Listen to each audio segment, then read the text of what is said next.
Good evening and welcome to the Bullitt County Fiscal Court. It's 6:30 according to atomic time up here. At this time, I would like to have Magistrate Bleemal lead us in the invocation and a pledge. Let's pray. Gracious Heavenly Father, thank you for your many blessings, Lord. Thank you for all that you've done for us. Thank you for your Son, Jesus, who died on the cross for us, Lord. We ask, Lord, that you would help us tonight, make good decisions, that everyone have their say and plans be resolved. And so, Lord Jesus, continue to watch over us and blessing God, our country, our state, and this family. Lord, this is Jesus' name. Amen. I pledge allegiance to the flag of the United States of America and to the republic for which it stands, one nation, under God, indivisible, with liberty and justice for all. Thank you, Brian. At this time, Sam, if you call the roll to bring the court to order, please. Here. Logston. Yes. Johnson. Here. Engel. Yes. Judge Summers. Yes. All present. Thank you. Get my agenda going.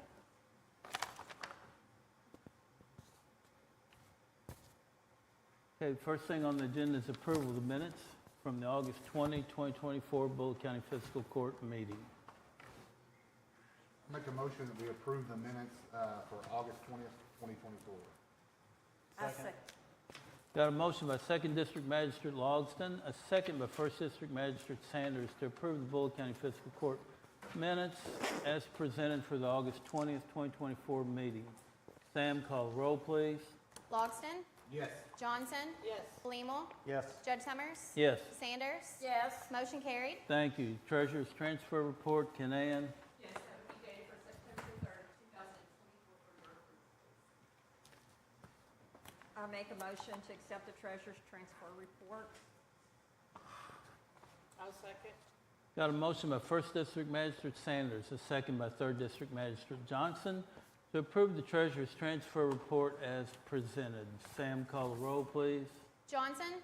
Yes. Bleemal. Yes. Judge Summers. Yes. Sanders. Yes. Logston. Yes. Motion carried. Thank you. The presentation approval of all bills. I make a motion that we approve all bills as presented. Second. Got a motion by 2nd District Magistrate Logston, a second by 4th District Magistrate Bleemal to approve the bills as presented. Sam, call the roll, please. Bleemal. Yes. Judge Summers. Yes. Sanders. Yes. Logston. Yes. Johnson. Yes. Motion carried. Thank you. We have some guest speakers, but before we get into that, I would like to do something pretty special. We've had some good, what I'm going to say, stewards of the community to help us with our animal control and other opportunities that we've had as the Bullitt County Fiscal Court. So at this time, court and the members, if you would join me to recognize Girl Scout Troop 152 for all you all have done for the Bullitt County Animal Control and Shelter. And at this time, if a representative of all of you all would come forward, please.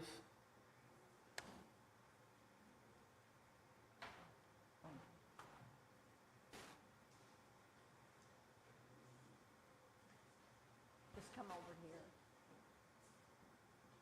There you go. We can stand right out here so everybody can see the rest of the fiscal court as well, okay? So, what's y'all's names? Okay? Caitlin? Morgan. Well, on behalf of the Bullitt County Fiscal Court and Bullitt County Animal Control and Shelter, we want to thank you all for what you've done for our shelter and you're dedicating your volunteer time to us. At this time, please accept this plaque of recognition for you all to display proudly at your site. Okay? Well, thank you all.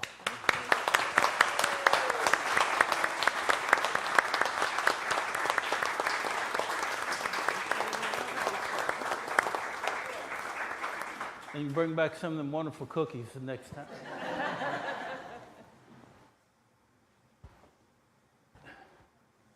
you all for coming out. Thank you for what you do to support the show. Yeah, they showed us pictures. That's just amazing what y'all have done.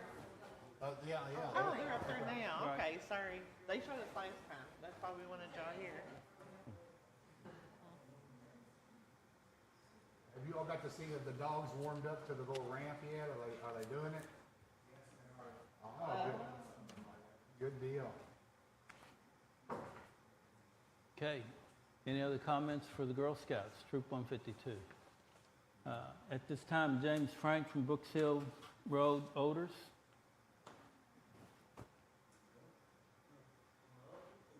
There you go. Yeah, I know. I remember you were hard of hearing because we had that conversation in the hallway. My name is James Frankie, and where I live is on Brooks Hill Road, right next to the Brooks Hill Winery, so you give you an idea where I'm at.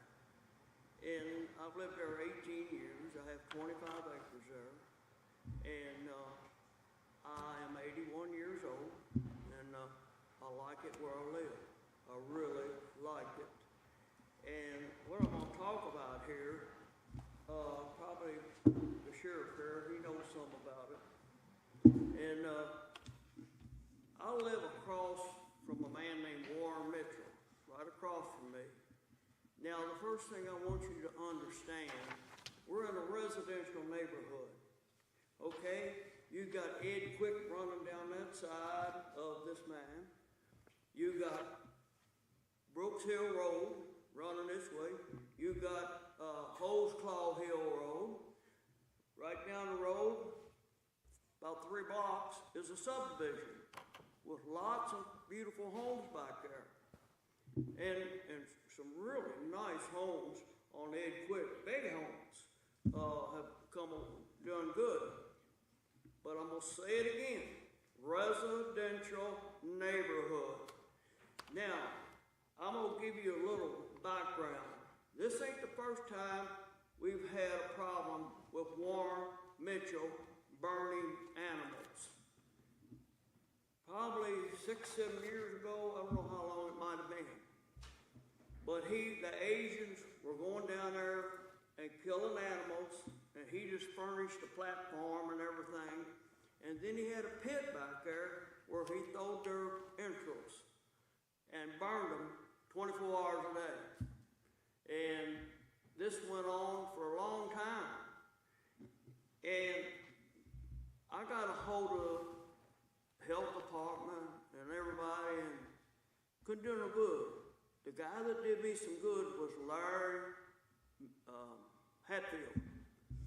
Nice guy. He put some effort into it. First of all, this guy at the time was a convicted felon for selling stolen items out of his yard. And the people that were killed were all Asians. And then he decided he was going to build a slaughterhouse there. Well, that got into the Jefferson County paper in Courier Journal. And I can't think of her name. Connie Leonard come out and I don't remember her name. Connie Leonard come out and interviewed me. And I was telling her about it. She could smell it. Well, she put in her paper about Bullitt County wanting to build a slaughterhouse.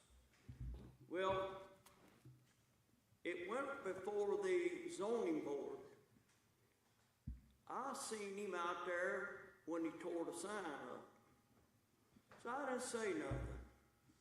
The man that owned the Brooks Hill Winery, Mike Hatzel, and we didn't have time to really go around and tell everybody. So I told Mike, I said, Mike, you being a lawyer, about 4 hours before they had this meeting, call the zoning board and tell them all the people around him bordering his land have not been notified. Bullitt County, you have to do it yourself. Jefferson County does it for you. And so about 4 hours before the meeting took place, he called, and during the meeting, all of a sudden here comes a lady in, she says, went over and whispered in his ear, and he said, we no longer can have this meeting because no residents have been notified about this. Okay, so that gave us time to tell other people what was going on. So we had a petition that had well over 100 people on it that was right around the area.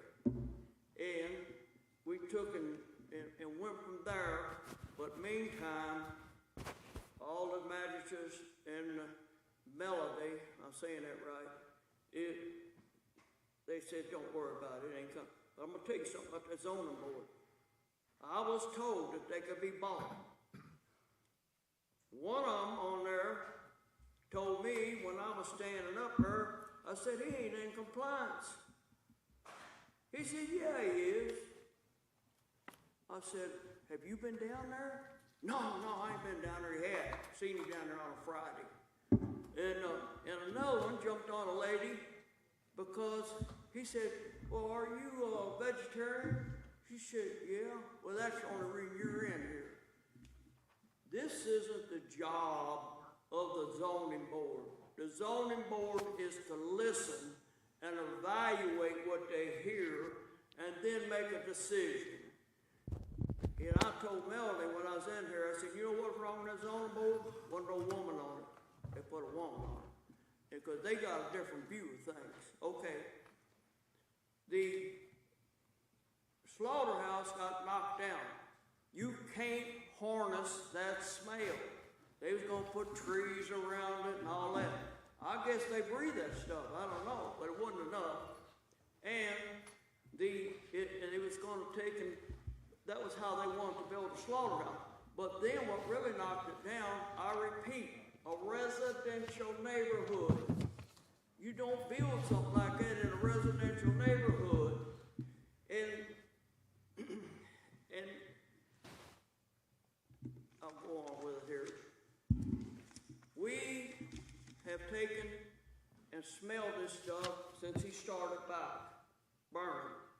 Fire department's been in there about 4 times and had put these fires out. Smoke was going in the air 60 and 70 feet air, nothing but smoke. And the whole neighborhood looked like a fog. They put them out about 4 times. And then they come back to put out a fire. He was burning a cow. Well, let me tell you something. You ain't smelled nothing till you smell a burning cow. And they didn't put the fire out.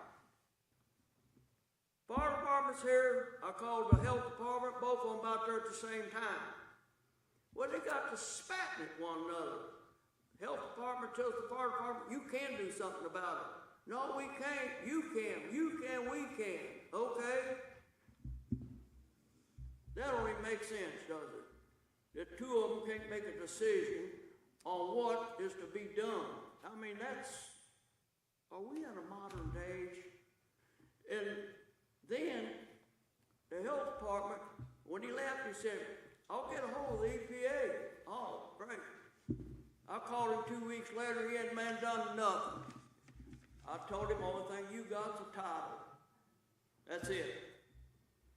The fire department finally, here about a week or so ago, they sent all their pictures and all their information that they had. Last week the hog was burning, last Sunday when it started. It burned all week and the fire went out yesterday. They sent all their information to the EPA. Let me tell you something. Somebody needs to read the EPA to them. Burning of a carcass without emissions control produces dense smoke and offensive odors that can create a public nuisance and can result in a significant public opposition. There are 2 methods to use to burn carcass, open burning or biological incineration. He's in a residential neighborhood. He don't qualify for open burning. He calls for biological incineration. Opening burning of an animal carcass will result in the airborne contaminants produced by large bonfires, wildfires, and agriculture burning. The smoke from these fires is extremely high and particulates, I don't know what that means, matter and produces offensive odors. Soot is the primary air pollutant of concern from these fires.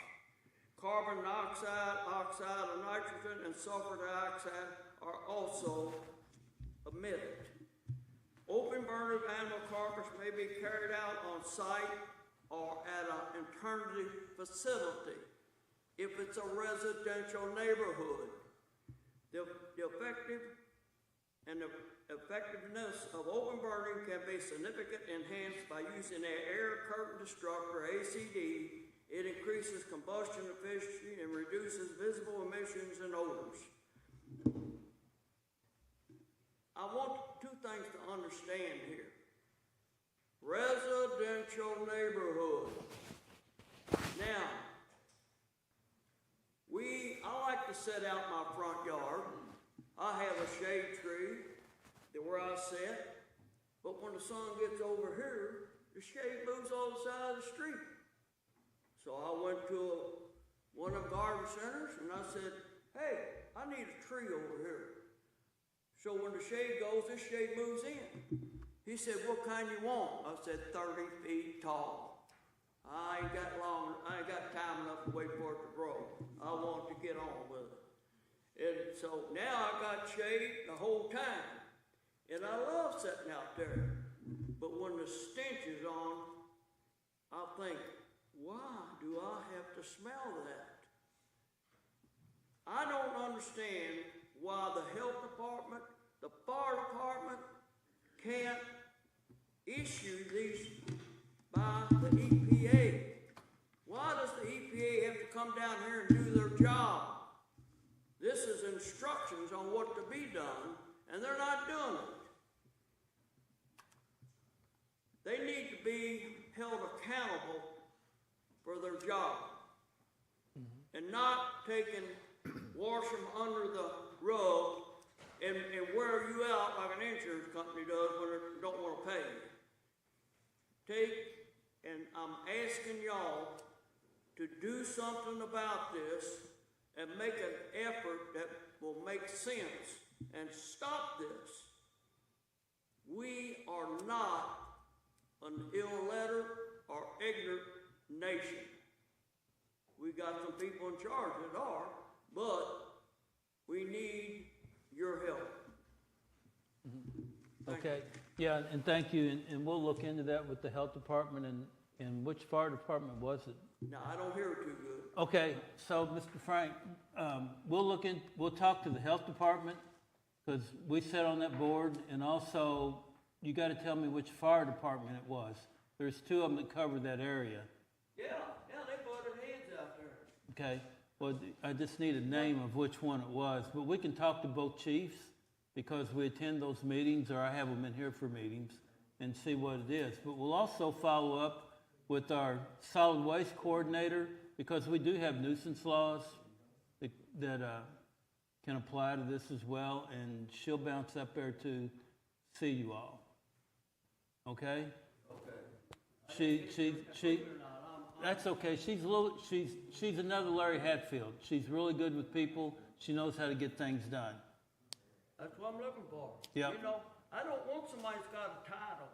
Right. I want somebody who knows how to do something. Absolutely. And she does.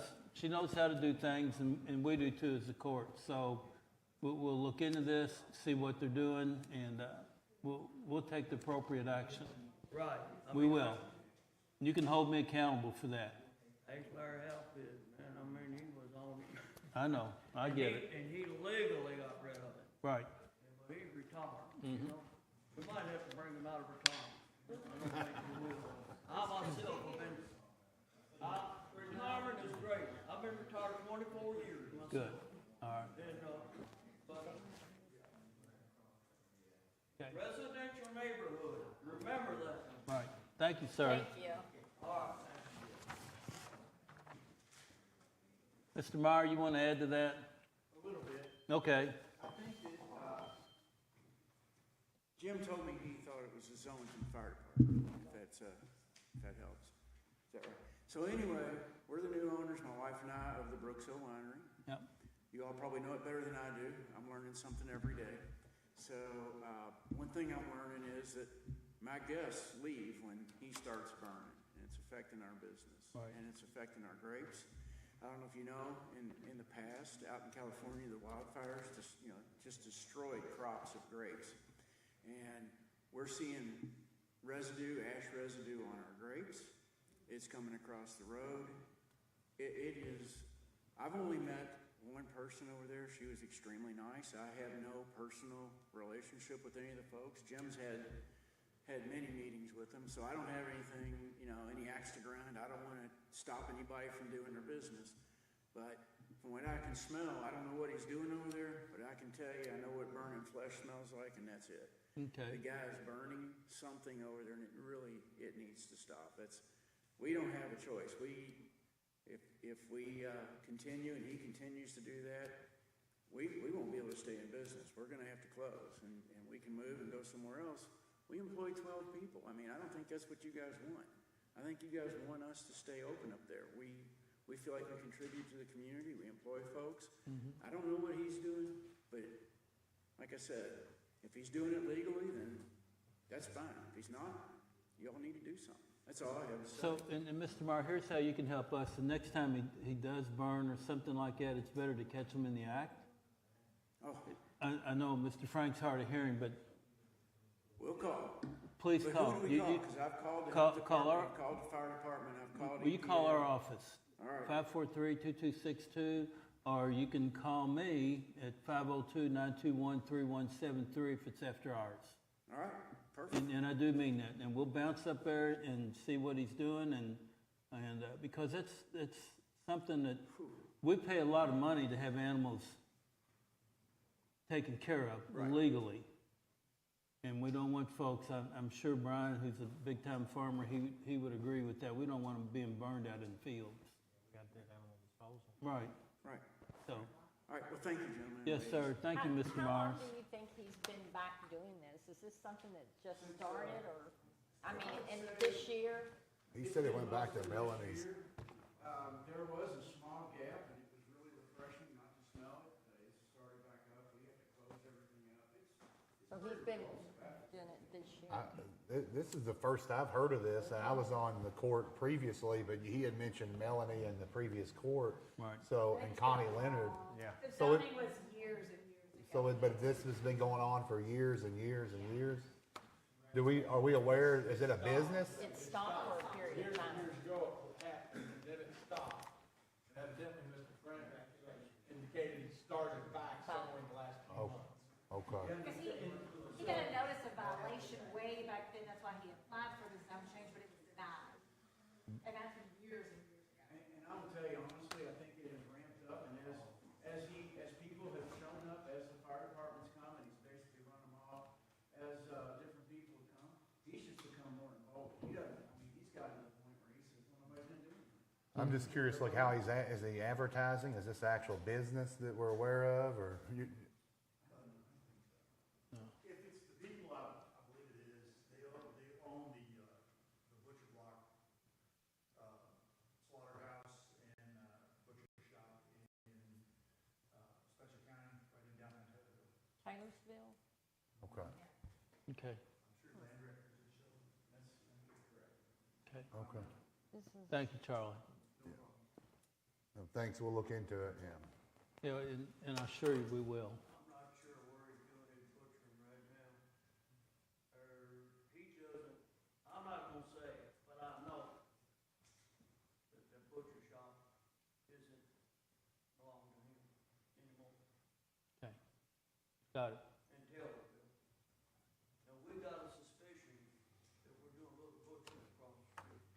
I found some fresh deer legs in my yard here about 3 weeks ago. And, I'm not saying that he done it, can't prove it. But I'm telling you, just get the stinking off. Okay, I'm glad the Girl Scouts got out of here. I hated they had to hear that whole that whole exchange. exchange Thank you there. all. Okay, all right. thank you. Tricia Moats, Lionesses Club, and full question? You know I can't come without asking about the Maryville pool. But the main thing I wanted to address today, I'm the president of the Lioness Club in Mount Washington for 24-25. And I wanted to invite everybody out to our chili cook-off October 26th at 4:30. We'll have several of the politicians making chili for they'll vote, the public that comes will vote, and there's a big trophy and all that good stuff. We'll have a live auction of desserts, baskets. We're gonna have a quilt raffle this year. So this is one of our biggest fundraisers for one of our biggest projects of the year, and that is the local Pick a Star program, and that's hosted by the People's Bank of Mount Washington. In the past 2 or 3 years, we've gotten about 40 kids off of the Pick a Star tree every year, and we do our best to keep the families, like if there's, say, 3 children in a family, we shop, like one person will shop for those 3 kids. If there's, 4 kids in the family, one person shops for all 4 kids, so they get similar items, whether it be clothes, toys. We try to cover their basic needs like coats, shoes, a couple of outfits, maybe a little toy and stuff like that. But the chili cook-off is the biggest fundraiser for that project alone. But we do a lot of other things in the community. We donate to CASA, which is the court-appointed representatives for children that are involved in the court system in Bullitt County. CASA actually covers, I believe, 7 counties now, but we primarily focus on the Bullitt County area. We make contributions to families in need, not limited to, but we have made donations to the funerals of children in our community, and adults as well, but we try to look at the financial needs and try to make contributions to things like that. We make contributions to the school resource offices here in Bullitt County. Those resource offices are located in the schools and may supply kids with clothes, school supplies, whatever the needs are for that family. We do things, we've got a pilot program we're doing right now for some residents at Green Meadows Nursing Home. We've got 3 residents of Green Meadows that are limited on their resources and families. So we do kind of a wish list, and we spend about $50 per person per month and buy things off their wish list. It might be things as simple as fruits that they don't get in the nursing home. It might be they need socks or shoes or, whatever their needs are. We just of course, we abide by their dietary restrictions and all that kind of good stuff, but we just do things like that. The Mount Washington Lioness are also involved in the Mount Washington Spring Festival. The Lions, we're part of the Lions, and the Lions are the ones who actually do the Spring Festival, but we support them in any way that we can, and that's a big fundraiser for things that the Lions and the Lioness do, and I know the Lions Club did the baby box in Mount Washington. We also do the monthly Dare to Care drive-through food distribution in Mount Washington, and then we've got a lot of members. We're gaining new members recently, and a lot of our ladies make up a great network of people. Just this weekend, we found out about a family in Mount Washington that lost everything in a house fire. They had 2 small children. I reached out to a couple of our Lioness, and we kind of went to town collecting items that the family needed.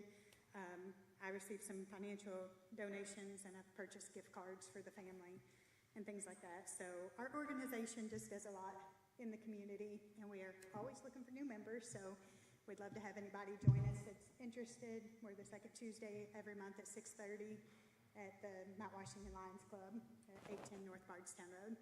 But the main thing is we want y'all to come out and enjoy the chili cook-off in October, and that's, again, one of our biggest fundraisers. Trish, October what? October 26th. Thank you. And I think we're on your calendar to bring a pot of chili. I think I've seen that a time or two, but it also, it's okay. But good luck at the competition. Yeah. And there's a nice trophy. And it's at 4:30? It's at 4:30. Okay. And I know we discussed at the last Lioness Club the cost of the meals.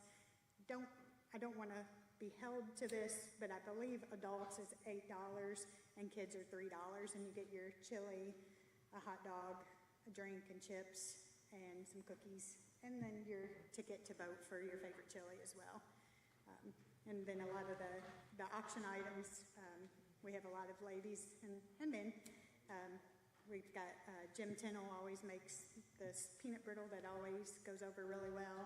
we've got ladies that make wonderful cakes and pies and desserts. We've got people who put together baskets. Some of our newer members this year have really hit the pavement and went to a lot of the businesses in Mount Washington and gotten gift cards and things like that we're going to put together baskets and stuff like that for the raffle as well. So we've had a lot of great support this year, and we want to obviously continue that. And then I also, I always ask about the pool for Maryville. So Sure. I'd love to see that reopen. It's a great thing for our community. I know Mount Washington purchased the pool there in town, and just seeing the usage of it. I know the Shepherdsville is supposed to get that aquatic center, and I think that's awesome. The Maryville pool has always been on my heart just because it's right in the middle of a residential neighborhood, and you get a lot of kids that walk to the facility, and they may or may not have parent supervision, but it's a safe place for them to go get physical activity, and it's a safe environment. It's just a really good thing for our community if you actually go out and see it in action. So. Yeah, and to help us here a little bit, Trish, about the Maryville Park and stuff, and I think you need to take the opportunity to get out there and see it now compared to what it was. I've heard great things about it. My daughter Yes, ma'am. actually does I call it Frisbee, she calls it disc There you go. golf. So we're making improvements as affordable. I Yeah. mean, we're debt-free as a county, we pay as we go, and It's amazing. and that's been our mantra here Yeah. so far. Well, Okay? I think all the things that you do for the youth and everything in our community is amazing. The pool's always just been part of what's on my heart, so I always bring it up, just a little plug. I get it. But thank you all. Thank you, Trish. Thank you for the informative information about the Lionesses. Yeah, I never realized until a couple of years ago, I had actually attended a city council meeting, and at that time, the Lions Club had made, I believe it was a $50,000 donation to the parks in Mount Washington, and I was like, I knew there was a club in town, but I had no idea what they did, and so I started getting involved. I used to think that the city put on the Spring Festival. I had no idea that it was basically the Lions Club and the volunteers, on the Spring Festival committee that, and how much goes into it. I mean, I never realized, we had to make sure to ensure every piece of property that anything with the Spring Festival is on, whether it's the school property, the church properties, all that. You have to worry about hand wash stations and porta pots and getting the road closure approvals and, things like that. So there's a lot that goes into it, and I just think the organization does a lot to provide great things for our community. So. Yes, it does. Well, Thank Trish, you. thank you. Thanks for coming in tonight. Yeah, thanks a lot. Charlie and Jen, y'all want, which one wants to start first? I think you're probably gonna be stuck with me tonight. That's okay. As long as you don't have no rocks. As long as you don't have any rocks. I don't, never. All right. No dump trucks. Okay. No. I'm Jennifer Metter. I live in Brooks. Not going to talk about dump trucks. Don't worry. Okay. So we've had this discussion in the past, but we live off Brooks Schoolhouse. In the neighborhood that we live in, we all have 5+ acres, and we've had situations with dogs kind of running rampant.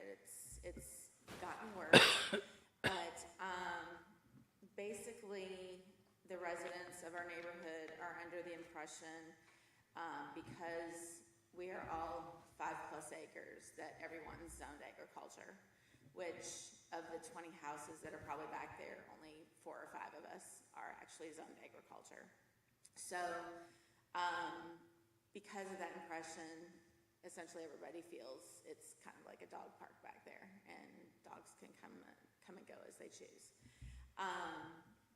So I know we're talking about the ordinance tonight, and we just have a couple questions.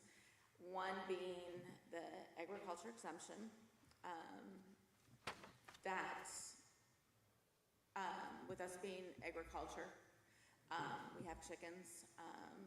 We have approximately 40-50 chickens. With the dogs running around, that obviously has reduce that count here and there. But we're trying to understand why the agriculture and the conservation exemption has to remain, because ideally, if you're zoned agriculture, your dogs should be able to do what they choose and run around as they choose on your own property. So to us, that seems irrelevant. If you have 5, 10, 20 acres, whatever, your dogs should be able to do whatever they want, just on your property.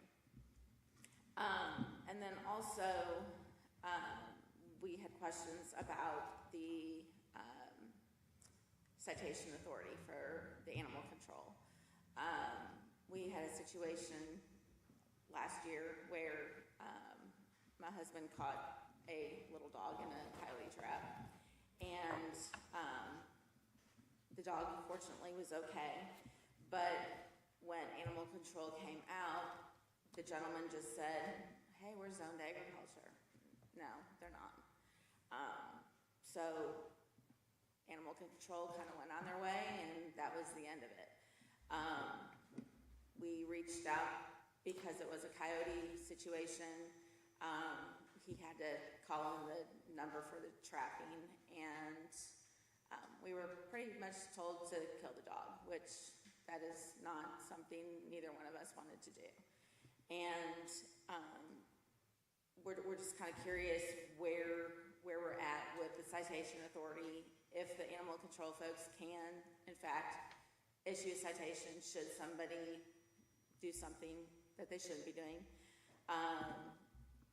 Like when we came from Jefferson County, there was a 311 app, or you call it on your phone and say, hey, there's this dog, and do your thing with it.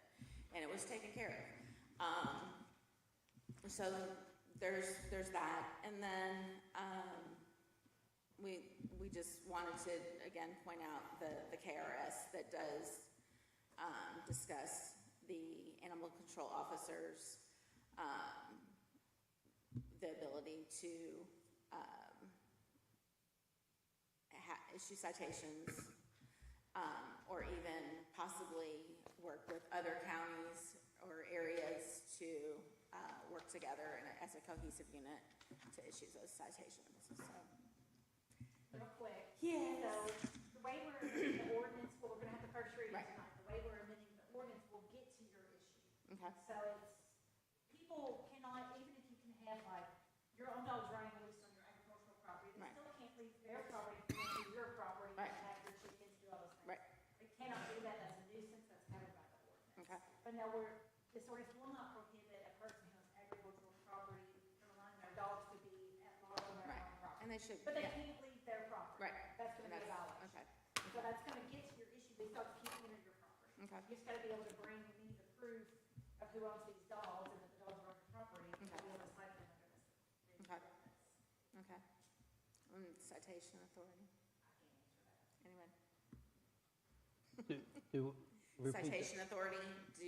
Does animal control currently have citation authority? They will after tonight. Oh, well, that's not part of, that's This, not part of this. And I don't know, it They was like have- that when I don't know, when that decision was made. Oh, I don't know, I think they do when they're on board now, so I don't know, maybe they could answer that. Under ordinance, no. It was, previous ordinance had basically copy pasted from KRS, so it was redundant.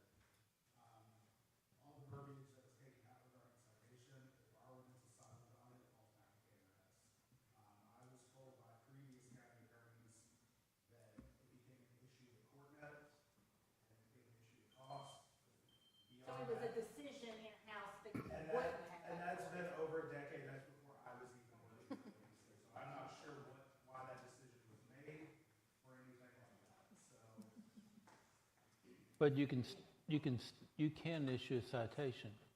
I would need access to CourtNet, and I would need, the training and the paperwork and everything to be able to do that.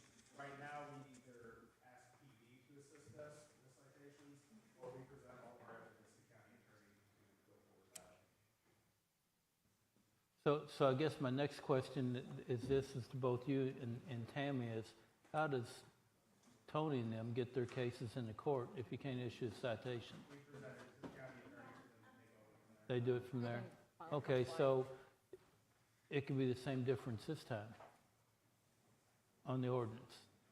same different, I'm sorry, but Same difference if it's a violation of the ordinance? if it's a violation of the ordinance, then it would be, if it was presented to the county attorney, then Right. if there was something simple about it. Does that help you, Jennifer? It does, but like, okay, going back to our situation last year. Random neighbor says he zoned agriculture, which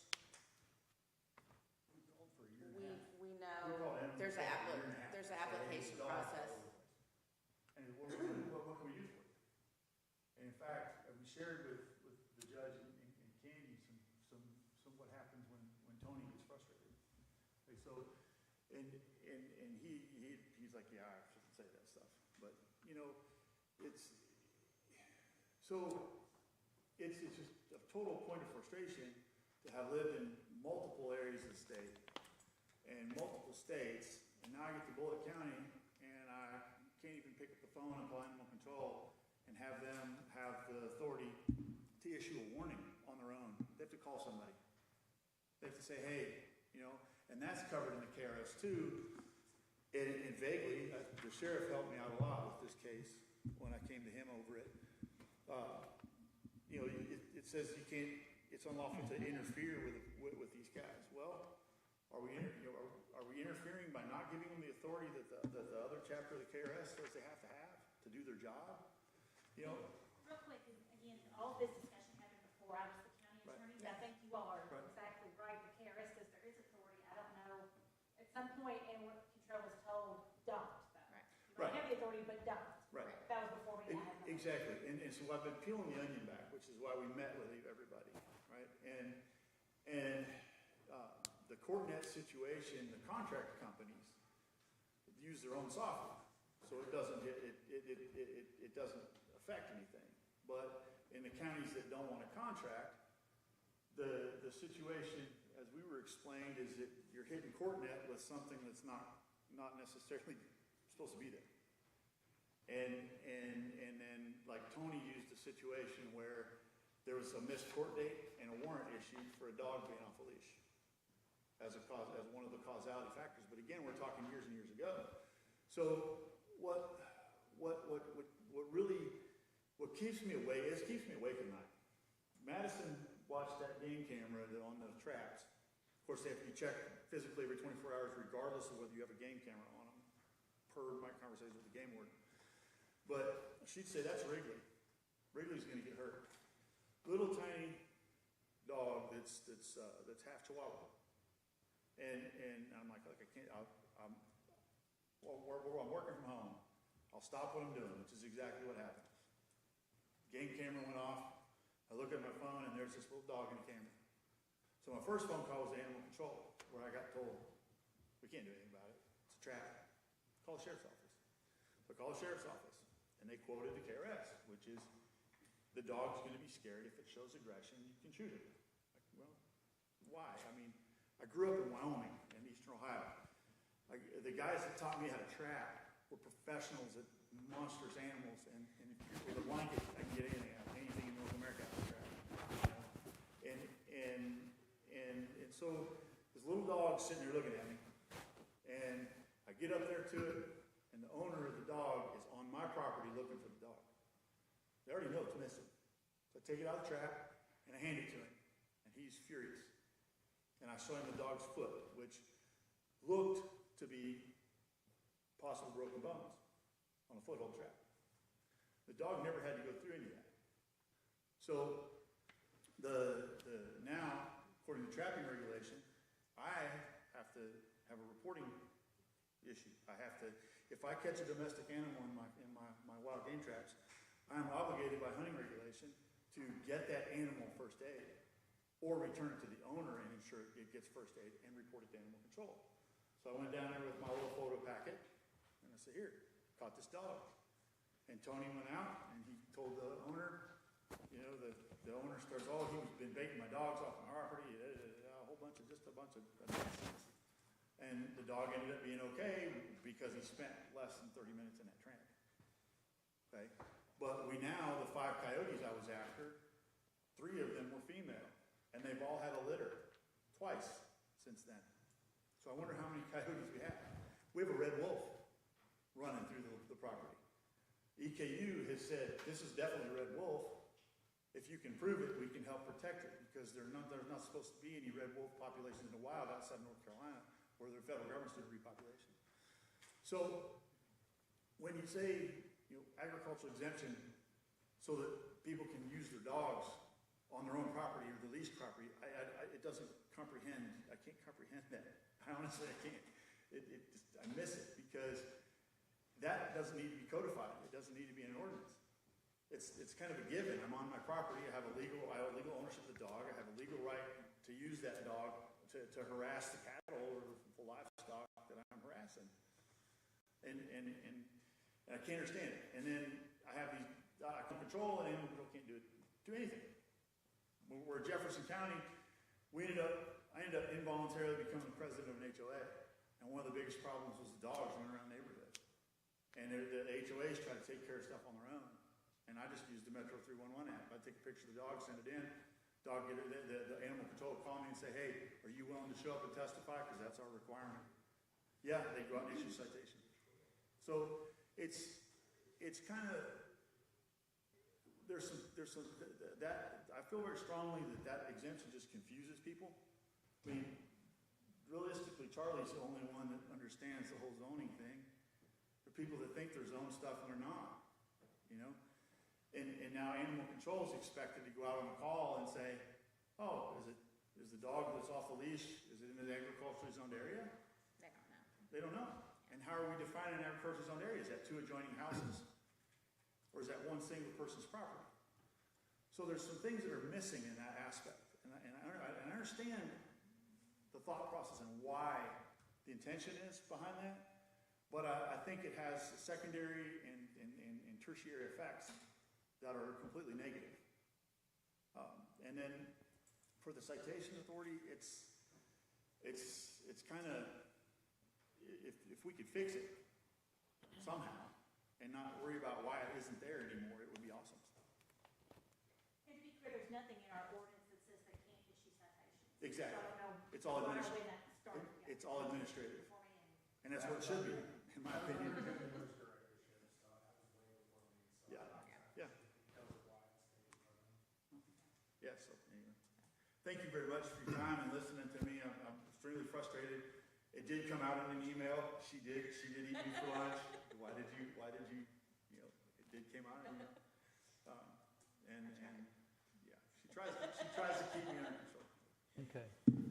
Yeah, this ordinance that you prepared, Tammy, though, it doesn't discriminate between agricultural or anything. It's basically if it's your off. dogs cannot leave your property Yeah. and it's someone else's. So this property. should take care of, Restraint.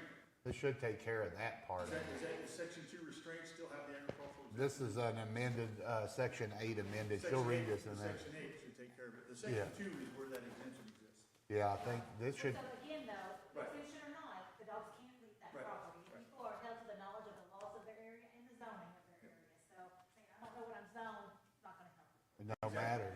And if we run into a problem trying to get it, when our neighbor, like if our neighbor, if the problem, we document the problem and we go to court. When we run into a problem and we can't do anything again because we run again the agricultural exemption as his defense. So dogs can't leave that property, they Right. come onto your property. Even if you're zoned ag, if they're not your dogs, it's not your dog's property. They cannot come onto your property. Thank you. Thanks. Can we come Thank up with y'all. a cool number in Bullitt County like that? 311. 311, can we come up with something that makes it really easy? So half of the 311 is Metro Sewer Water. So I Yeah. was trying to today, putting different addresses in it, because the Metro 3, so we have city water at both the shop in Hillview and at the house in Brooks. So theoretically, I should be able to take my address, and I can't, probably because it knows I'm not in Jefferson County when I put my address in there. But theoretically, you put your address in there, and you say, this is my problem, I'm recording, you can add pictures, and you hit submit. And animal control was one of the drop downs. there's a lot of information. If you Google Metro 311 animal control, there's a lot of information there. The only app I can find is so far out of date, it doesn't work well on my Samsung phone, and my Samsung phone's kind of out of date too. So, but I hear you. Okay, well, Thanks. thanks. Thanks for coming, Charlie. Yeah, I Thanks learned for something. coming. I had no idea that our animal control didn't have citation authority. Is that what it's called? Yeah, They do it. So, they just don't They use have it. it, just don't use it. Right. right. Yeah. Okay. Presentations, Keith?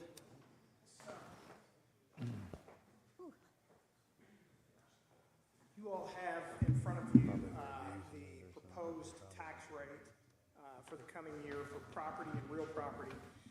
We are proposing a 9.1% tax rate, which is a cut from the current year we're in, which is 9.2.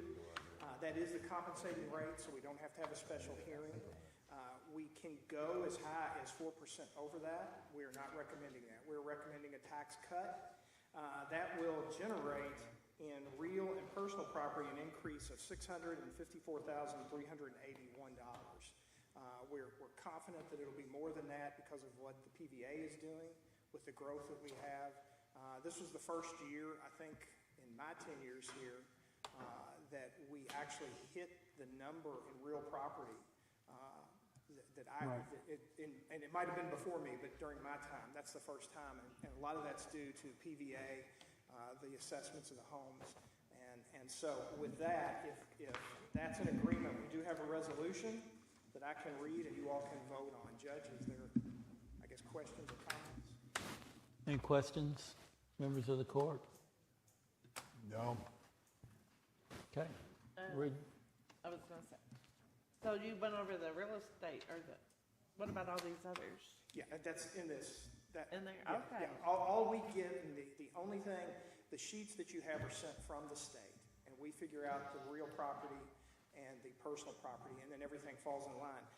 Some of these things are set by the state. We don't do that, so the only one we set are the. The only ones that one we got. set is Yes, that, yes. okay. But all these other ones will fall in line, and I'm going to put that's in the resolution. Okay, I feel better now. Okay. Resolution number 2409, a resolution setting tax rates and levying taxes for 2024. Be it resolved by the Fiscal Court of Bullitt County, Kentucky, pursuant to KRS 68.100, that the tax levies per 100 of assessed valuations for 2024 are as follows. Real estate, 9.1. Tangible personal property, 9.1. For public service companies, real estate, 9.1. Public service companies, personal, 9.1. Distilled spirits, 9.1. Motor vehicles, 15%. Watercraft, 15%. Local deposit franchise, 25%. Said levies are made for the purpose of raising revenue to repair and maintain county roads and public buildings, to provide emergency and law enforcement services, to pay salaries for county employees and officials, and to pay all proper charges and legal demands against the county. This resolution shall become effective upon passage and publication, adopted this third day of September 2024 at a regular meeting of the Bullitt County Fiscal Court. Thank you, Keith. And at this time, I'll make a motion to approve the resolution for the 9.1 tax rate for 2024. I'll second. And I have a second by Second District Magistrate Logston. Sam, call the roll, please. Judge Summers? Yes. Sanders? Yes. Logston? Yes. Johnson? Yes. Leamel? Yes. Motion carried. Thank you. I think the Thanks. sheriff Yeah. probably appreciates getting that done early this year. Yes, and I will get that first thing. Thanks, Keith. And it's nice to be part of something where you're not increasing taxes, so thank you. is true. Yeah. For a little while.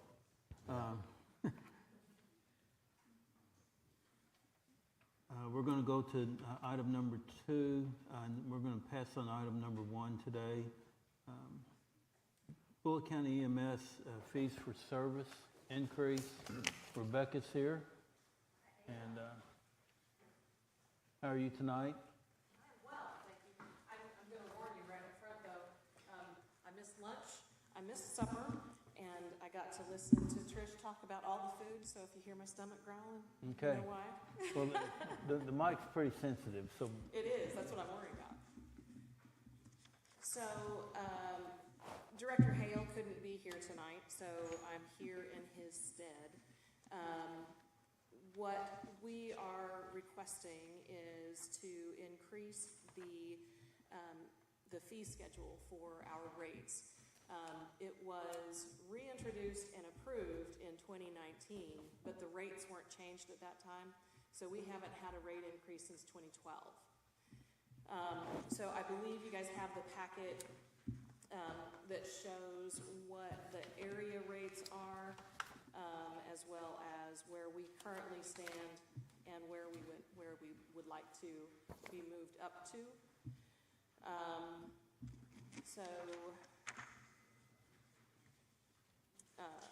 There it is. Sorry, had to get to the right line item.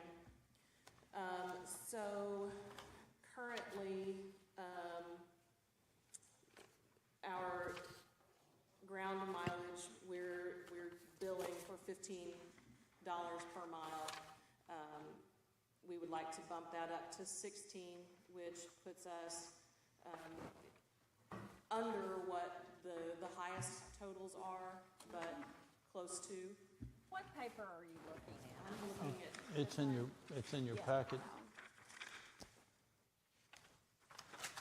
That's gonna be, this is not different. That's different. Oh, here, right there, yeah. There you go. I'm sorry. Nope, you're fine. You're fine.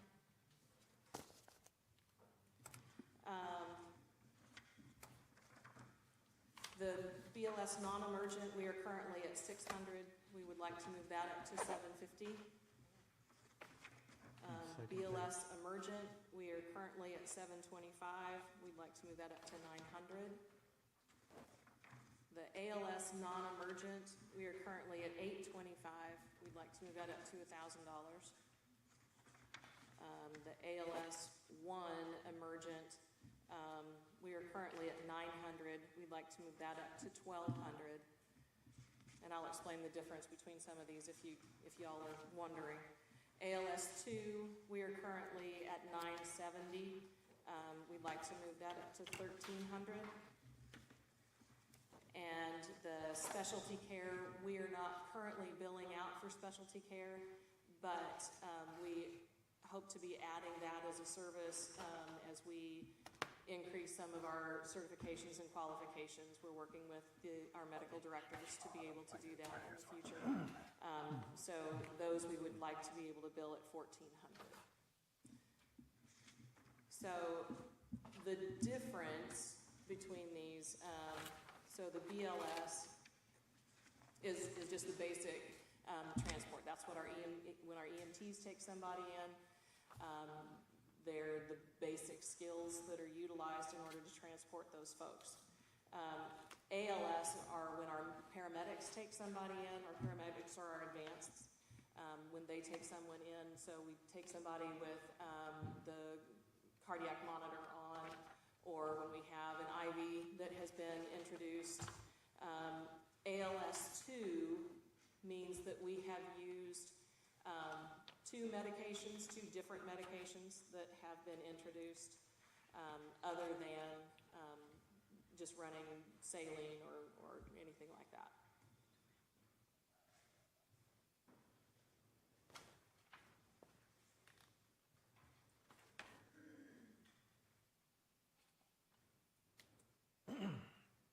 So what would qualify as specialty care? What is? So that's a critical care transport. So when we are transporting people from U of L South, from say their ICU unit to ICU unit downtown, and we're running multiple pumps, vents, ventilators, that kind of thing. It takes additional qualifications to do those things. Some of those runs currently, we are having to take one of their nurses with us, or we have to take 2 paramedics. There are certain medications that we can't transport unless we have 2 providers in the back.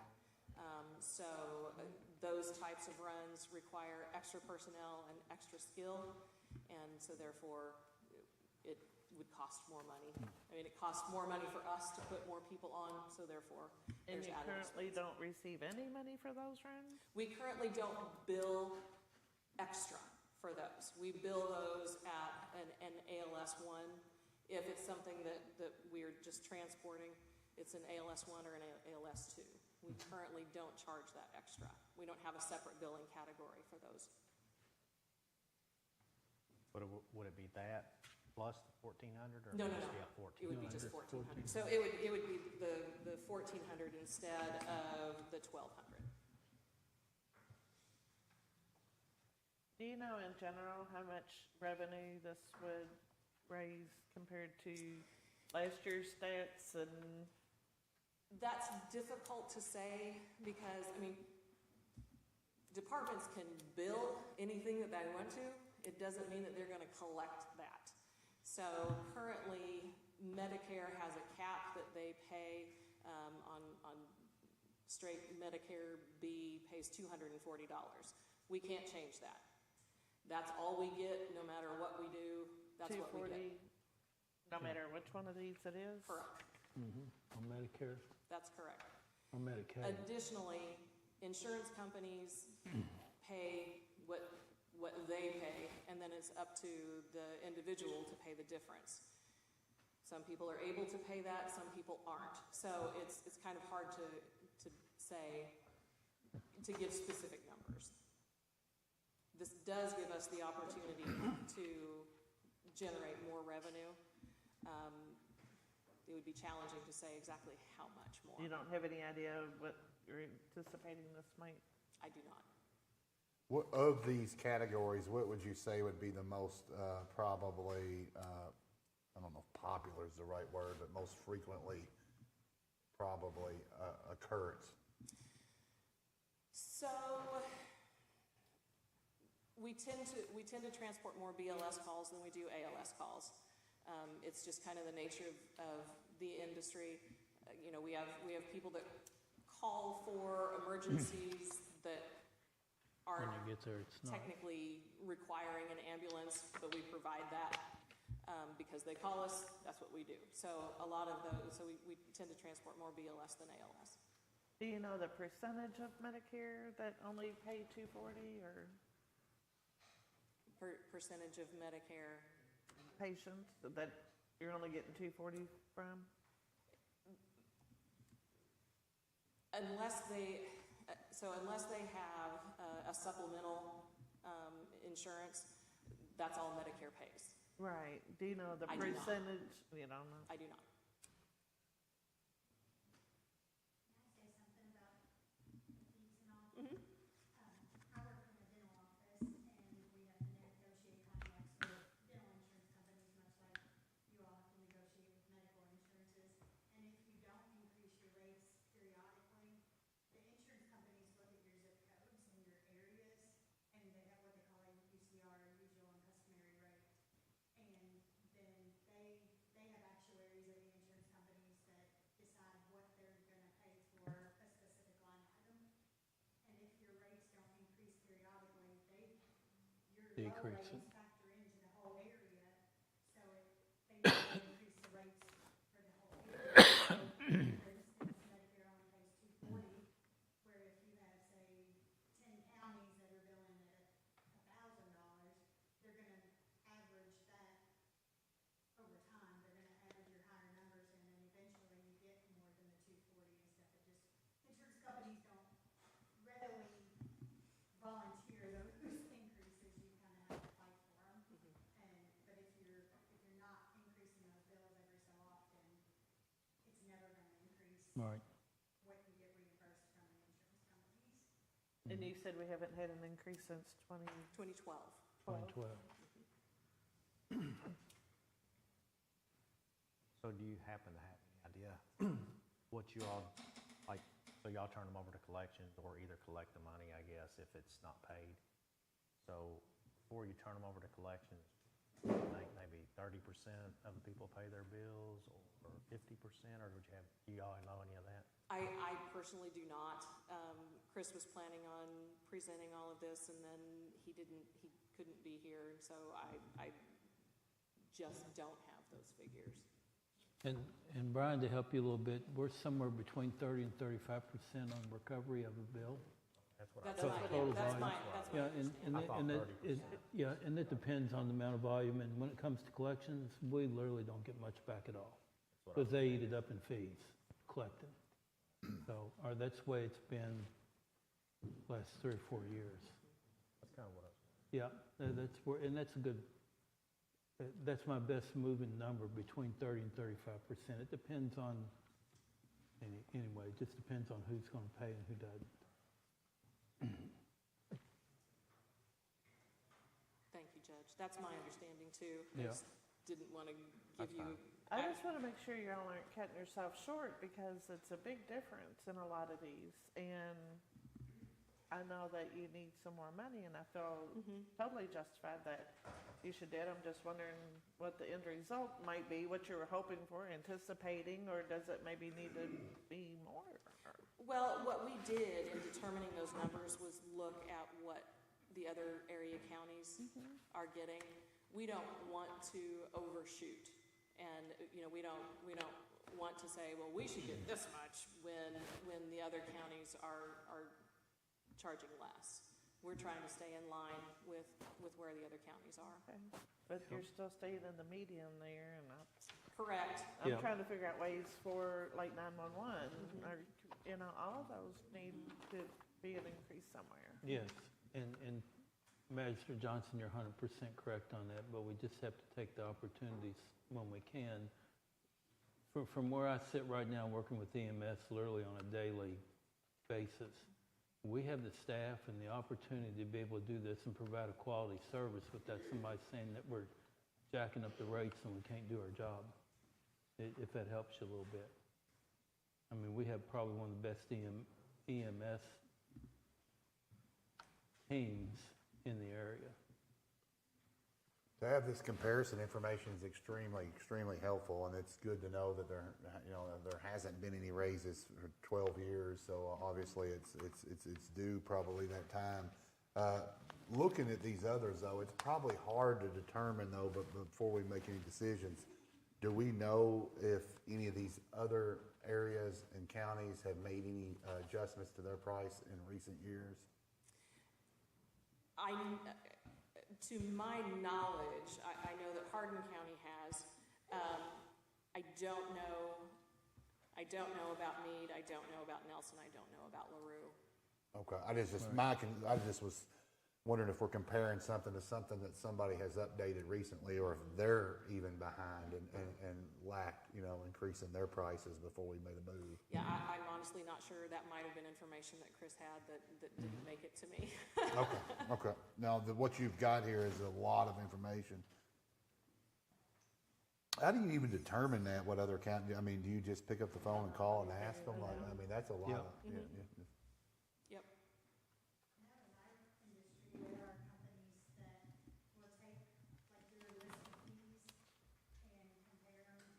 Like, they know what the UCR is. Insurance companies won't, like, tell providers what the UCR is. They'll just tell you if you're above or below the UCR. But there are companies out there that gather this data and they negotiate with insurance companies for higher reimbursements on their contracts and stuff like that. And like the office that I work for, we actually did use a company a couple of years ago to look at our rates and look at their UCRs and negotiate with some of the insurance carriers and stuff. And we had a successful reimbursement increase. And since then, I've followed up with insurance companies on an annual basis, trying to negotiate those rates and stuff, but it does take a long time, and the actuaries of the insurance companies take months and months to increase those. But if the UCR never increases, then your reimbursement stays pretty low Right. and doesn't kind of keep up with the market.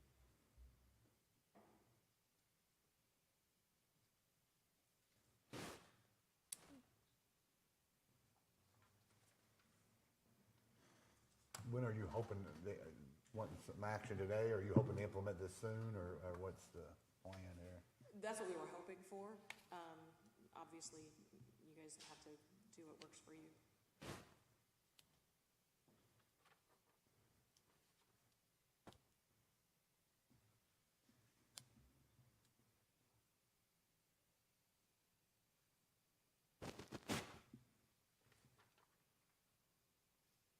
I guess my only concern would be what Karen's concern was, is, but I mean, you all obviously, I got confidence that you've looked at this close enough. Is once we make a move, that the move is big enough and to satisfy, Yeah. without knowing any certain projections of what the revenue increase would be. Yeah, because, like I said, the other part of it is that we don't want to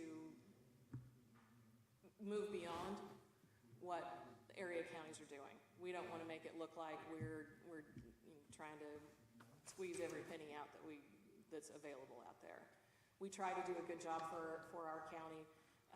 We try to do it as fairly on the money side as we possibly can. And we don't want to, we're not trying to break the bank on anybody. Right.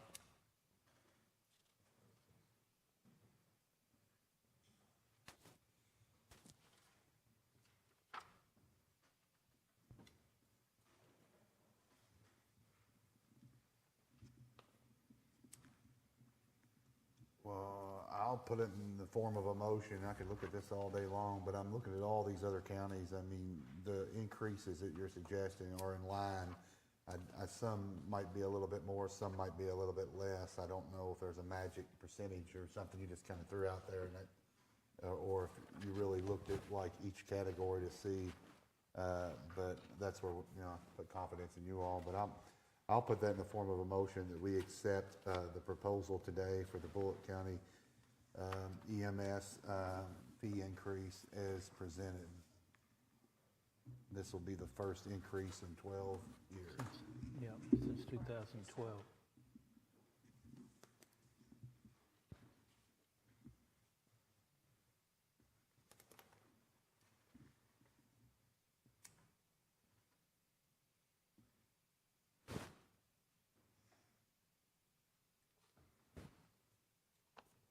Well, I'm going to second that motion. Any other discussion?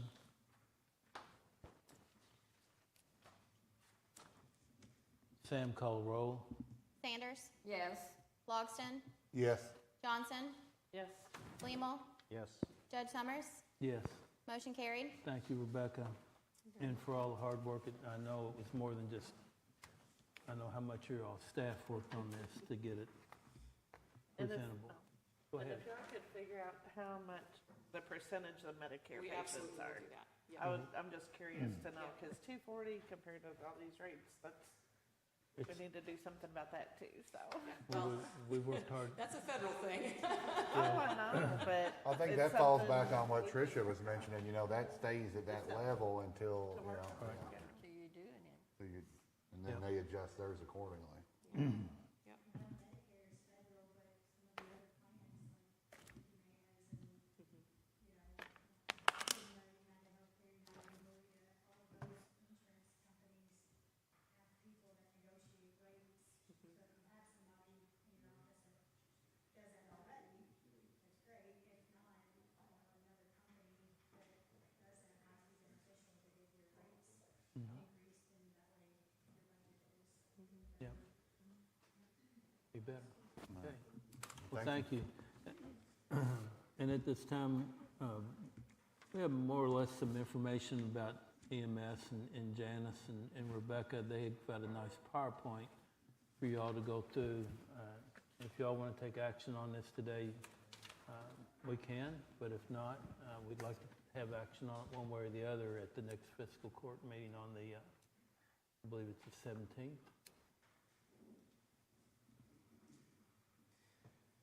This is about to help members of the court. This is about retaining quality folks, quality employees at our EMS. So while she gets that, gets the PowerPoint up, you all know that we've been working very diligently to try and find ways to improve the retention that we have in our department. It is a nationwide struggle to retain EMS employees. There are shortages everywhere, and so it's really easy for folks to jump ship and try out another department and see how they like it. So there is significant expense that we take on every time we have to retrain new personnel. So we have been looking at every possible option to try and fix that. Janice sent out a survey last year to try and get some input from our current employees to find out what kinds of things they would like to see change, improve, what would make their lives easier and their interest in staying at Bullitt County increase. And one of the things that was mentioned multiple times was the issue that our employees, even though they work 12-hour shifts, every shift, that is our standard, they accrue vacation time and sick time at 8 hours, which is the county standard, which works great for office staff that only work 8 hours. For us, it's a challenge, and so you can see in your packets. If you go to the next slide, ma'am. Thank you much. So like I said, we're working to figure out how we can make our department more appealing and to retain, not only retain, but to recruit more employees. You can go to the next one, please. Thank you. And the next one.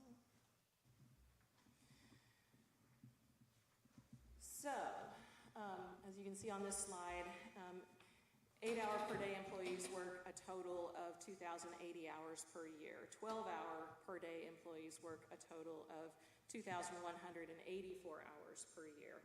Obviously, a difference of 104 hours more that our EMS street personnel work.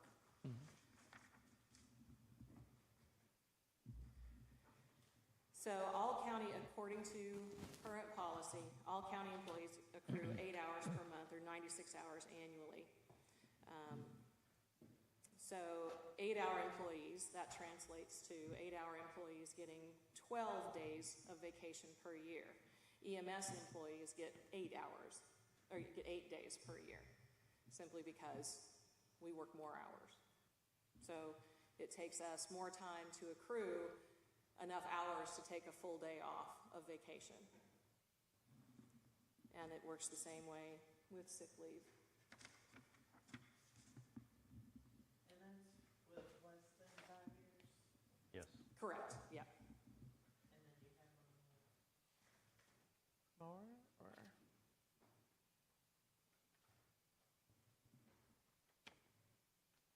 So regarding holiday pay, all county employees are paid for 12 hours of vacation pay, or of holiday pay. I'm sorry, what did I say? I'm sorry, thank you.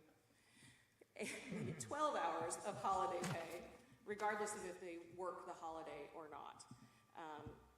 EMS, we don't get to take holidays. If we are scheduled to work that day, we work that day, unless you take a vacation day or you work a trade with somebody. So we will spend 12 hours working instead of getting 8 hours off. So if we want to take, if we want to take that day off and use our holiday pay, we also have to use 4 hours of vacation time to cover the other 4 hours that isn't covered by the holiday pay. How many 12 hours a day, how many days do they work at 12 hours? So currently they work 3 shifts 1 week and 4 shifts the next.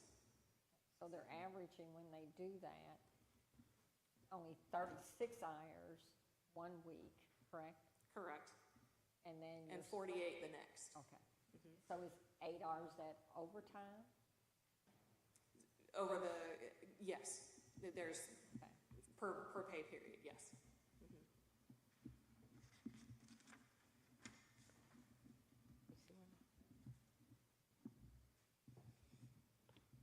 Next slide, ma'am. So in regard to the bereavement pay, the 8-hour per day employees get 3 days to attend and grieve the passing of someone, of a family member. Our 12-hour per day employees get 2 days. But they're getting the 24 Same number of hours, just like different yours. days. Correct. But because we work 12-hour shifts, we only get 2 days versus the 3 days that an 8-hour employee does.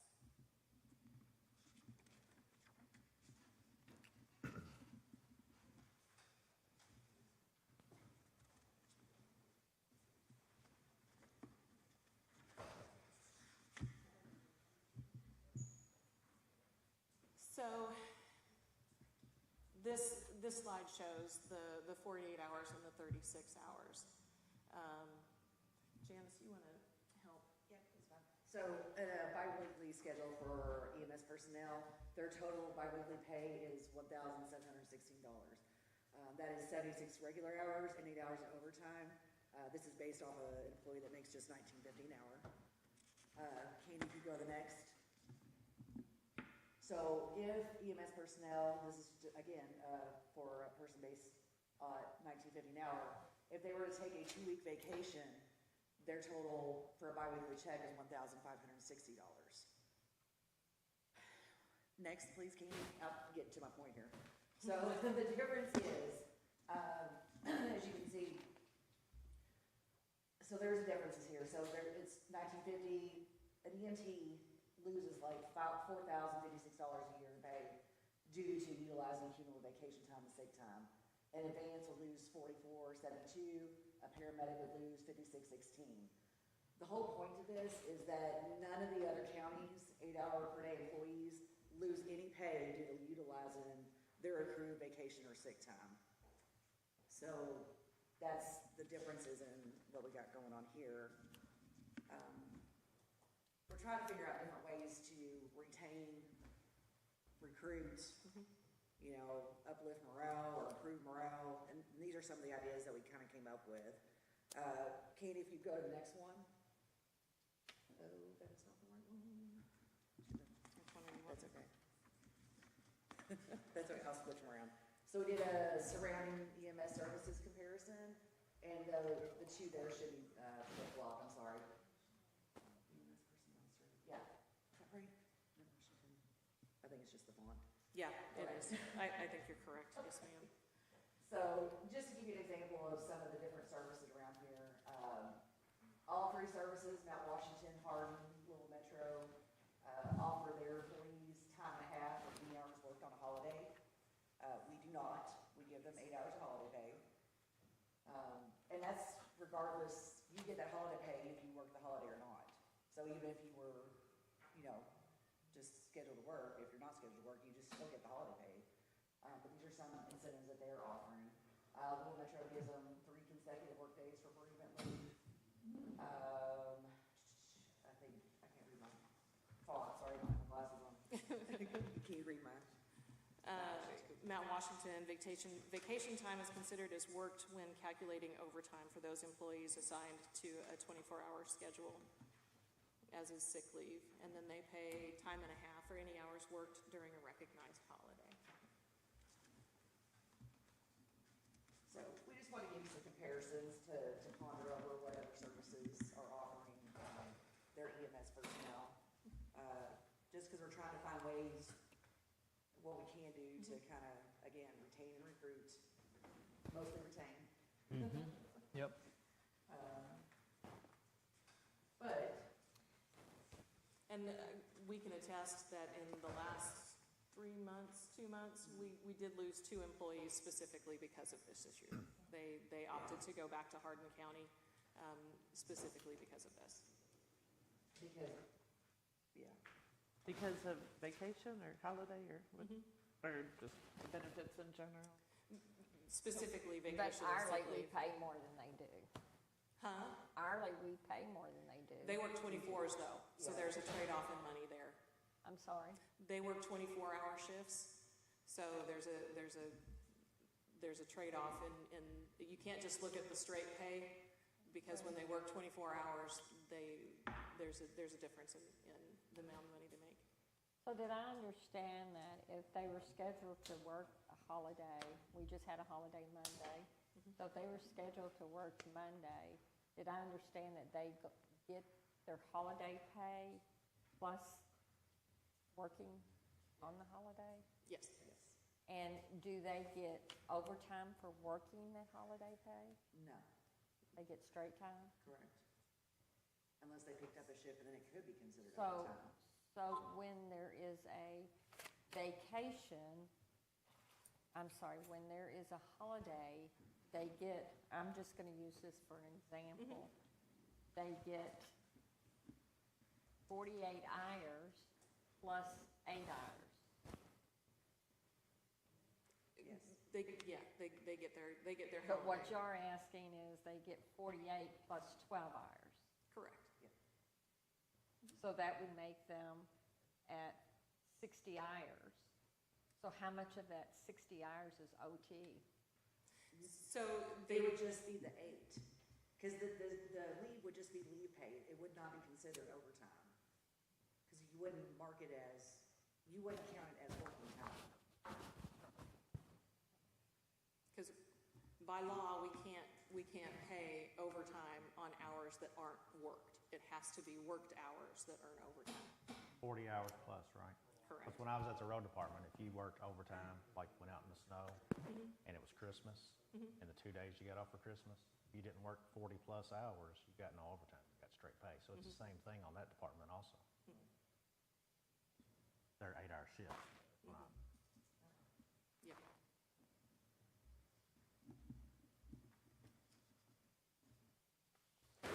Any other questions? Yeah, on the bereavement leave, I guess I'd like to see the details on that. You're talking about 3 days, consecutive days.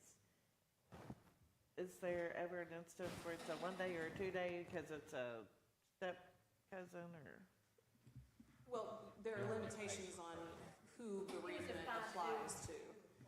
Yeah, in our handbook, but we have the entire list of. Yeah, that's what I was, There's the okay. entire list of who Because I didn't see that in here. family member, qualifies for. So if it's, it does. But it's it's the involved, reality, yeah. it's the way things have to be. If it's a distant relative or it's your neighbor or something like that, you don't get bereavement pay for that. If it's a parent, a grandparent, a step-parent, a brother, sister, So child. it's 3 consecutive days or nothing? It's, 3 8 hours. 3. So Right, that you're getting paid for. yes, it's 20, yeah. You can take up to 3 days. Are you asking, do they have to take 3 days? No, I'm asking, I just Are recall, there we times would that have some- 1 day bereavement pay or 3 day bereavement. Sure. Do y'all have a 1 day bereavement pay? It's what the county They're gonna take allows. what the county offers It's a county policy. around. Yeah, Period. yeah, yeah. Okay. Yeah, we're just pointing out that for an 8-hour employee, it converts to 3 days because it's 24 hours. If it's a 12-hour employee, that converts to 2 days, just because of the number of hours that we work, that we would receive paid bereavement pay. I know it's the same amount of hours, but I'm trying to think of ways, again, to not think of it as hours and think of it as days worked versus hours worked. Does that make sense? That's kind of like why we brought up the whole 3 days versus the, 2 days. yeah, correct. Yeah, 3 12-hour days versus Yep. someone getting 3 8-hour days. Because either way, regardless, yes, they're 12-hour shifts, but they still work 12-hour days. Somewhere along the line, they're, loss of pay there, that's a big chunk that they're losing each year.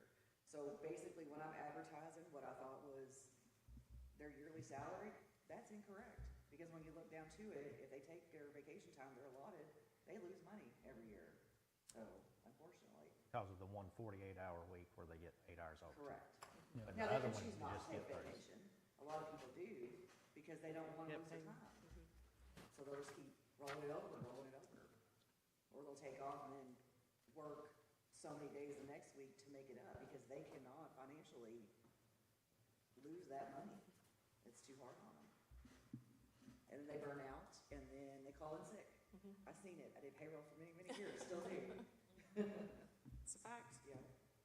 But on the bereavement part, isn't also like part of it up to, say you had a parent or somebody die out of state, can't your director give you discretion, maybe not paid, but have a couple more days off, like you had to travel?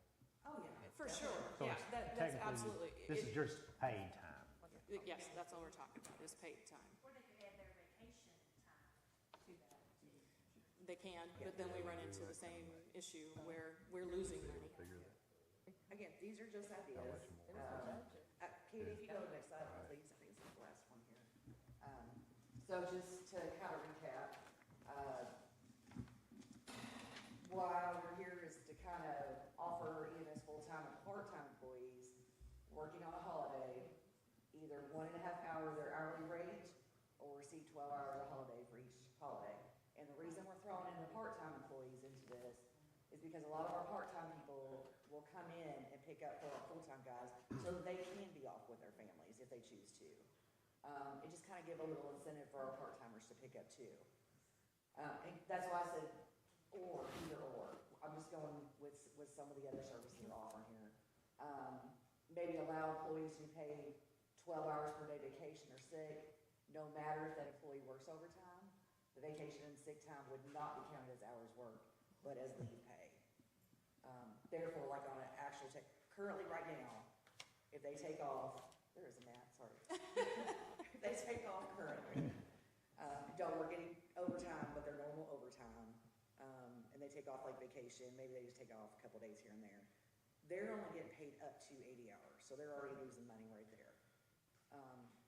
With this factored in, we would give them, it's 84 total, right? Correct, yeah. It'd be 84 total, they can earn, so. Have you figured out what the amount, what kind of dollars we're looking at for a whole year on something like that? Because there's 19 holidays. Right. And if you have 80 employees over there. Not all 80 are full-time though. But You're talking only about 48 or so. But didn't you say you were gonna do that to Said something about part-time, part-timers just. too? Oh, sorry, part-time, yes, but only if they worked. They're not gonna get it if they don't work. Yeah. But have y'all figured up the dollars? I think it said over. I didn't do the dollar part of that part. But like her question is, it sounds great, but we just need to know a dollar amount of her. Are we adding up 200,000, 300,000, is this another 400,000 to the budget, you know, so we Like, can could make we sure. multiply these numbers by 80 employees or whatever? Except there's There's so varying many levels factors of to it. pay. Yeah, you have to do the different levels, so what it would be for EMT versus advanced versus paramedic, so. And I think it would just be 4 So- hours times And whatever their daily rate is. That would be my vote, maybe kind of run some numbers just to get them, I mean, I know it changes and everything, but I don't know if we're talking about 50,000 or 500,000, you know, what it's gonna impact our bottom line for the budget, you know, when you start, you know, Gotcha. paying this extra, you know, I definitely think they probably deserve it and it would help with retention, but I think that's a number one question is, you know, what is the anticipated overall cost of this will add to the budget for EMS? And this is what we're doing, so we can have your Absolutely. questions. Yeah. Yep, so we know what information y'all need from us. I'd like to know how the sheriff department, y'all work 12 hours, don't We do not. Okay. We, at dispatch, we work 12-hour shifts, but our patrol, we moved over to a 10-hour work schedule on our patrol folks about a year ago. About a year, and we have found it very beneficial to go to that.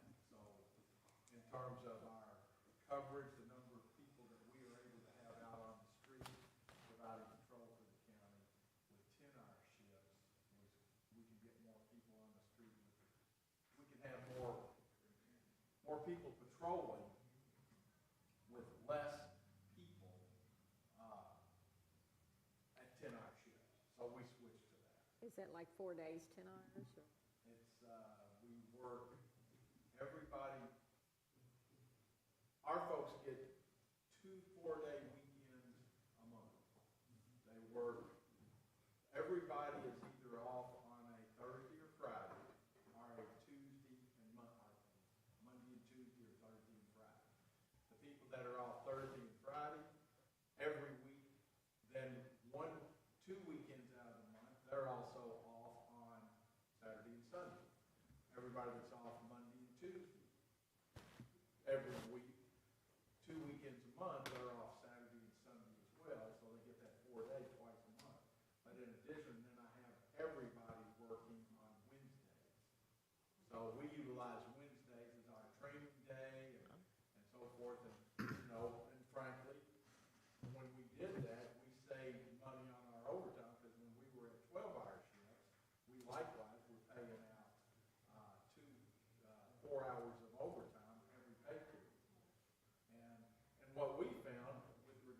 or what I found, I noted, when our folks are working, when they were working 12-hour shifts, when somebody wanted to take a week's vacation, they wanted to be off a 7-day period, they could take just 3 days of their accrued vacation time, and they had a week to take off. Or they could take 7 days of their vacation time and have 2 weeks to take off. So they found that. How do you handle dispatch on their holidays? Whitney? We do it as how the county does now, and as well as the sheriff's office, so we accrue our time in 8-hour increments as well. And it's straight pay, of course.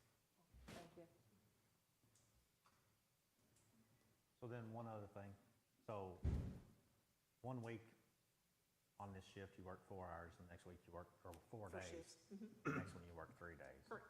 So, and I know some people that do those kind of shifts too, and they're off basically like every other weekend, or a Correct. couple of weekends a month, kind of like the sheriff stated. So, that's one thing I kind of look at too. I know it's 12 more hours, but to get 12 hours as a person working an 8-hour shift, you have to be here, I think, 10 years. To get 12, yeah, it's, 12. well, yes, it's 10 plus, Was it 5, you get 10. yes. How many part-time employees are there? Roughly. I believe we are sitting at about 24 part-time right now. How many? 24. And then 60, 56 full-time roughly? Roughly, yeah. Give or Yep. take a few. And your part-time employees work only 36 hours? I'm sorry? 36 hours? They have to work a minimum of 24 a month. They can work, if they are not paying into Kentucky retirement already, they max out at 100. Otherwise, if they are, because we have some that work for another department, or another, Service that, Thank you. KPPA. yeah, then they can work the same number of hours that full-time does. Oh, so they can work the same number of hours? Well, I We think, don't have any that do, but they have that as an option. I think I'd like to make a motion that we table this and give us a couple weeks to review it and then come back to it next meeting. You've provided us a lot of information. It's kind of the first I've seen it, and my head's a little spinning. EMS is a whole nother animal, a whole nother animal in itself. I often kind of wonder if you go to paramedic and EMT school, if you just need a whole class on trying to figure out how you're going to get paid and benefits and everything else. But I definitely think that we're all in favor of trying to do what we can do to help with retention and everything else. I think the biggest thing is maybe in the next couple of weeks, if you all could kind of maybe run a projection of Absolutely. what you anticipate. I mean, I know it changes. This person's not going to work this shift, but on an average, based on maybe what happened last year in the rolling 12 months, what are we looking at if we do implement this in terms of an increase into the overall budget of EMS? Yeah, absolutely. We Base will, it on as if you were fully staffed. yeah, for sure. Absolutely, we'll do that. And that falls in line with what we were hoping to be able to do. We just felt like if we brought all of that to the table right now, it would just, y'all wouldn't have time to process it all. Yeah. So we thought this way, we can plant the seed, get you guys thinking about it. We'll come back with actual numbers for you. Yep. What I see here, if we took these figures, just this minimum here, the 4,000 a year, and just did it on all 80 of them, you're looking at about 325,000. Wow. Are you Here's adding, the- how did you base it on totaling out at 12 hours per 19? Just doing this bare minimum here, using 80 full-time, it comes up to 325,000. But you gotta minus out what they're already getting right now, the 8 hours. I'm just going by what you said they're losing. I'm assuming you're trying to make that up for them. So if I took that 4,000 times that, it would be 325,000. Okay. All right, well, thank you all. Yeah, just get us that overall number and we kind of look at how it affects the budget. Judge, I think Mr. Lawson made a motion. Oh, well, I don't know. You need to take I can withdraw that. I don't need to make a motion to table it, but We don't have to do no action. Just Right. withdraw that if you want, whatever. Yep. But that's what this was based off of, was information. That was some great information. Yep.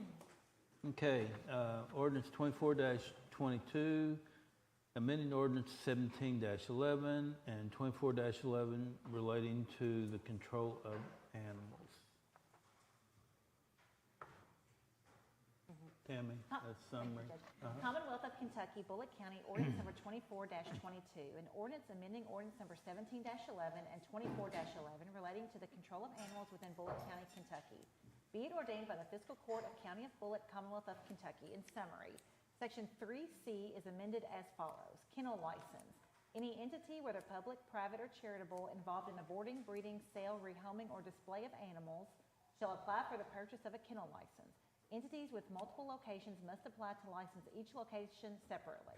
Any entity or owner with more than 9 dogs shall be deemed a kennel and shall be required to obtain a kennel license.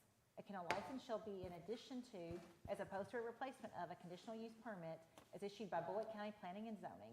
Veterinary hospitals, municipal county animal control facilities, and government-operated zoological gardens shall be exempt from this provision. Section 8 is amended as follows.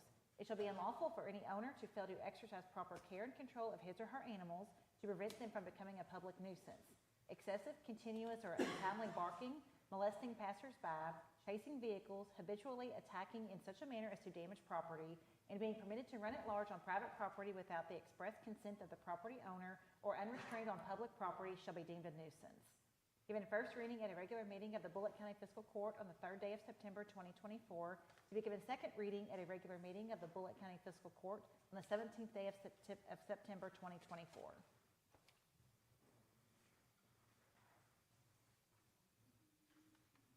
Thank you, Tammy.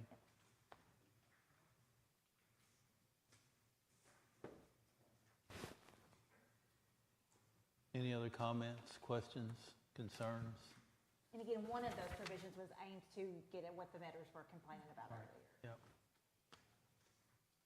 Yeah, no, this is just the first reading, no action is First reading, taken. absolutely. And it Yeah. addresses their main concerns, which is, Yes, yes. If dogs are on their property and it's agricultural, whatever, that's It don't fine. ma- But if they zoning- leave that property, come onto someone else's property, we can cite them under that Section 8 of the nuisance ordinance. Okay, There you perfect. go. Yep. All right. Okay, and the next one is to adjust the county attorney's salary to $61,801.15 annually, retroactive back to January 2024, because right now it's being paid at somewhere around $58,000 out of last year's budget. This year's budget called for $61,801.15. That's right. And I'm going to put that in the form of a motion. I'll second that. I have a second by Second District Magistrate Logston. Any other discussion, magistrates? And Judge, you made that retroactive to January? Yes, ma'am. Thank Uh-huh. you. Sure did. Yep. Sam, call the roll. Logston, Yes. Johnson, Yes. Flamel, Yes. Judge Summers, Yes. Sanders, Yes. motion carried. Okay. New hires, we have Brenda Hodge. Is Charlie still here? And Janice. They've been short on personnel. She's an assistant, administrative assistant for planning and zoning to be effective 9/4/24. The yearly salary is $43,888. If y'all remember, Angie left not too long ago as well, so they need the help. They're also looking for a planner too. And I'm gonna put that in the form of a motion. Second. I got a second by 4th District Magistrate Blamel. Sam, call the roll, please. Johnson, Yes. Flamel, Yes. Judge Summers, Yes. Sanders, Yes. Logston, Yes. motion carried. And then at animal control, we want to change the status of Lana Davis from part-time to full-time kennel attendant. And she's replacing someone who's going off for a military absence. And this will take effect 8/28 of '24, and there's no change in her hourly rate. What is her hourly rate? 14, yeah, and a quarter. So, Second. I got a second by 4th District Magistrate Bleeman. Sam, call the roll, please. Flamel, Yes. Judge Summers, Yes, Sanders, Yes. Logston, Yes. Johnson, Yes. motion carried. thank you. At this time, comments, Vera? I just have one question. I was just wondering if you all ever ran the ad for hiring for the road department. At our last meeting, you said y'all were gonna be running an ad. Wondering how that has been. No, we haven't ran an ad yet, but we've taken an application for it. So you have received applications? Pardon? You have received applications? Yes. We're looking at it. That's all I have. Is that it? Sean? I don't have anything. Karen? Well, I was wondering how come the restrooms aren't open at the Maryville pool yet? Well, we have a meeting next week, right? But I thought we made the motion to go ahead and get the restrooms open. Thought it was to rework them, and that's what we've done. No, to put in a new water line and get the restrooms open. Was all we asked for. Wow. Well, that saves us a bunch of money then, 'cause the water line's fixed, and we'll get right on it then. I thought we were wanting new restrooms. No. The restrooms are new. Oh, wow. That's No, what I have all the paperwork where we got all new restrooms. I mean, it hasn't been open for years, so before it closed, they did a lot of work to the restrooms. Okay. And they have events over there every single day, every weekend. There's so many people over there, and it's a shame that they don't have a restroom. Yeah. Okay. Well, we will. We thought you wanted new restrooms. No, that wasn't the motion, was it, Sean? You just made the motion to No, the motion I made was just correct the water line get and the turn on restroom the water, then see what the problem was. But I think you shared something with me, Karen, that had like total renovations for the bathrooms and stuff. And that wasn't what we was implying, but it might be necessary, but I think we were just wanting to see. The motion was just to see, to get the water turned on. I mean, I saw like a quote to install 4 faucets that can't the maintenance install faucets? And, I mean, if it needs to be cleaned, I can clean them, I can pressure wash, we have volunteers. I'm sure even the disc golf players would like to volunteer, Okay. so we just need to get them open. All right. Well, we can do that But let me then. know if I need to go hose it out. Okay. Brian? I've got a couple of things on the administrative code.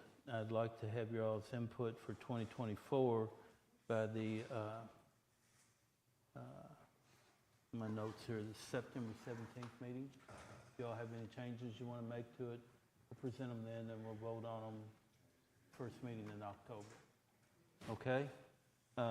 Second thing is, we're looking at a ribbon cutting at EMS again on the next court date at like 1 o'clock in the afternoon with the U of L facility and us together down at Lebanon Junction. That's the one they're having out at for the Hester building. I'm talking about the building that we own at Lebanon Junction. Or we're leasing the land from Lebanon Junction. Do they have a time already? No, not yet. That's what I'm just wanting to make you all aware of it. They're still looking at the time. And we'd like to do it on the 17th. That's a court date. That way that you all will be here. We can just go, by the amount of time we spend, we can just go straight down there.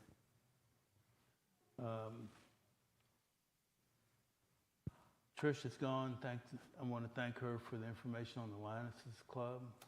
And thank Brian Whitaker for being here.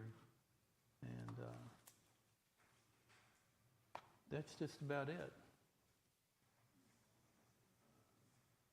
Tom, anything going on in Shepherdsville or Mount Washington? Or I know we got a series of parades coming up. So anyway, Vera? It's 8:20, and it's time to adjourn. Okay.